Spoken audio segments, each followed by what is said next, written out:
We're going to Gotham again for the next piece, and yet again an example of the mind-boggling corruption and fraud being committed in that city. And this time we're going to highlight Bill de Blasio, which is not his real name. His real name is Warren Wilhelm Jr. Quite why these politicians have to change names is beyond me. And he comes under the microscope again, and so did his wife Shirlene McRae, for setting up and funneling vast funds of New York money into a programme that hasn't worked. Of course it hasn't worked. These people don't make anything work. We can all see the evidence of that.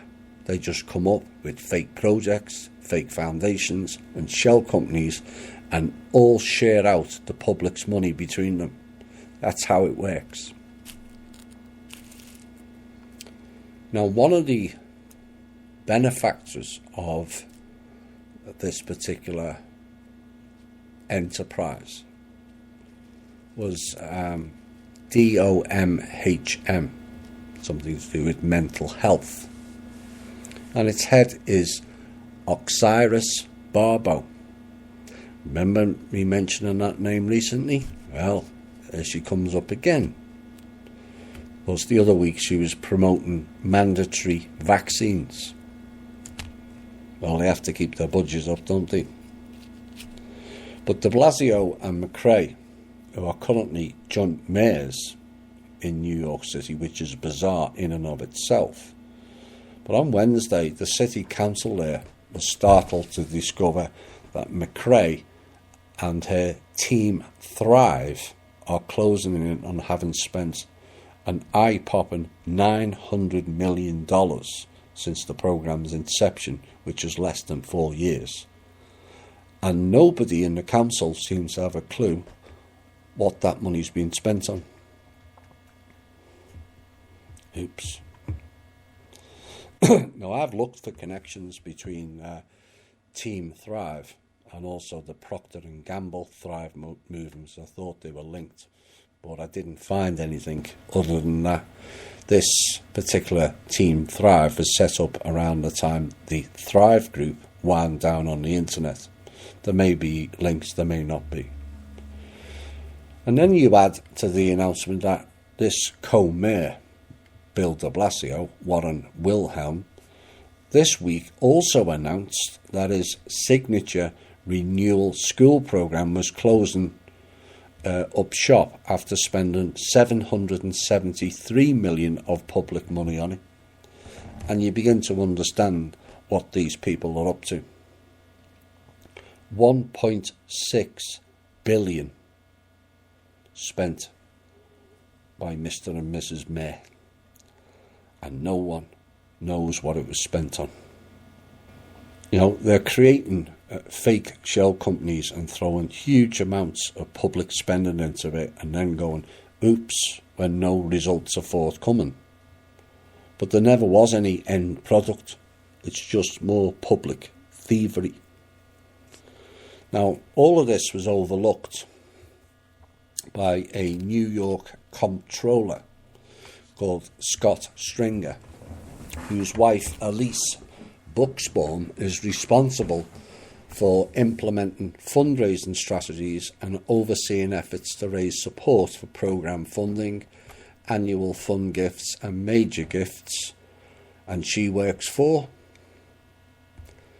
the New York Jewish Museum. Oops. We'll cover them shortly. So this Thrive that Mrs. de Blasio or Mrs. Wilhelm was getting involved in was $234 to $248 million a year into so-called mental health. But then we have groups like ASC, Attachment and Behavioral Catch-Up, $3.3 million a year was given to them. ASC GABI, Trauma Services for Families, 3.7 million. ASC Social Emotional Learning, 3.4 million a year. Budget, Department of Aging and expansion of geriatric services, 1.8 million. Same organisation, geriatric mental health, 1.4 million. And then you come to the kicker.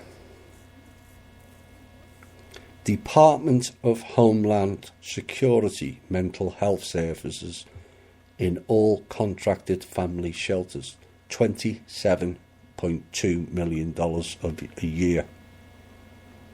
What has the Department of Homeland Security got to do with mental health services?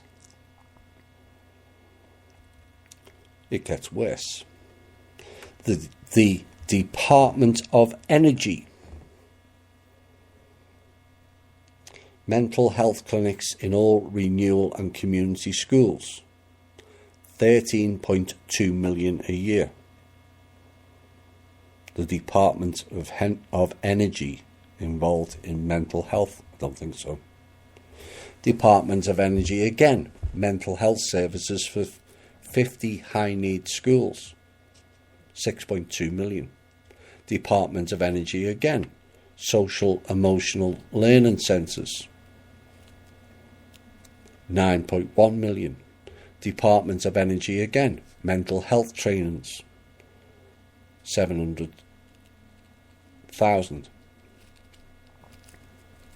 And the actual Department of Mental Hygiene, which is ran by Osiris, that I covered earlier, this is mandatory vaccine woman, 6.3 million. The Department of Health and Mental Media,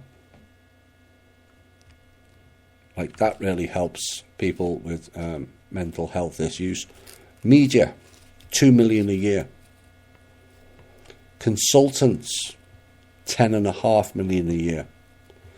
Social emotional learning, 3.6 million a year, when they've already give ACS, social emotional learning, 3.4 billion a year. Why is there two departments?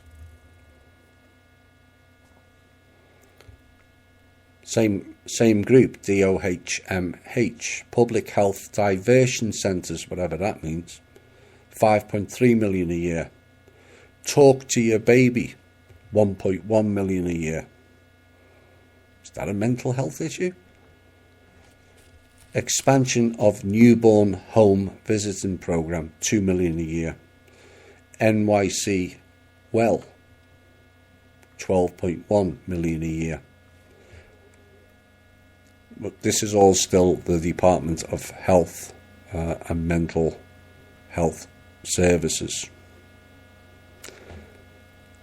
Expanding access to buprenorphine treatment in primary care settings. Buprenorphine is a derivative of the opioid alkaloid that is more potent 25 to 40 times and more longer lasting analgesic than morphine. $500,000 a year for that. Expanding access to an opioid alkaloid that is 25 to 40 times stronger than morphine. Really? Coordinated mental health planning, 0.4 million a year. Mental health service corporations, 38.5 million a year. Thrive Learning Centres, 0.6 million a year. Early Years Collaborative, 100,000 a year. And Create Employment Opportunities for Individuals with Developmental Disabilities, 1 million a year. Mental Health Innovation Labs, interesting terminology, 1.6 million.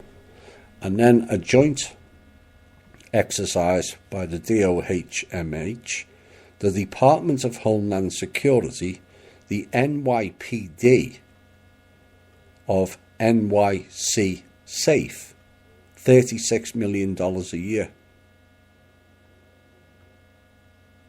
Why is mental health involved with NYPD and the Department of Homeland Security? Doesn't that come out of the police budget? Then we have DVS Veterans Outreach Programme, particularly when you compare it to 36 million on the last one, to the vets 600,000. Youth development, mental health services in all runaway and homeless youth shelters, 2 million a year. Domestic violence, mental health services in all family justice centres, 3.3. And mental health and substance abuse programme for all youth at Rikers, 3.8 million a year. HRA reimbursement of connections to care jobs, 700,000. And then another joint exercise, multi-agency expanding access to naloxone, which is an abrupt reversal of opioid depression, which may result in nausea, vomiting, sweating, tachycardia, increased blood pressure, seizures, fibrillation, pulmonary edema, cardiac arrest, and death. $9.3 million for that. Nice drug, that, isn't it? NYPD gets more money. Crisis interventions teams, 4.4 million a year. NYPD Victim Advocate Programme, 14.7 million a year.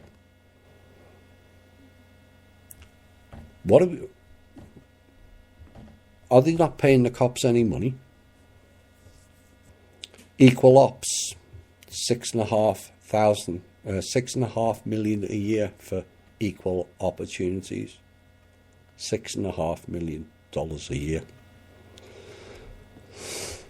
Equal opportunities evaluations, 1.3 million a year.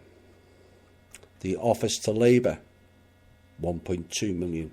Total between 234 million and 248 million per year. Mental health involving Department of Homeland Security, the Department of Energy and the NYPD. That's what Mr. and Mrs. de Blasio have spent money on. 900 million of New York people's money. So let's look at the comptroller, who should have been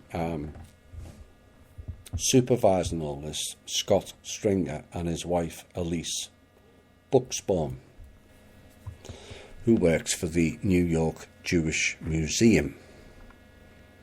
And let's look at their donations and analyse for a second of how and why that museum garners so much in donations. Now, there was 8 categories. $100,000 plus, 28 donations of $100,000. 2.8 million from that. That's at the lowest figure.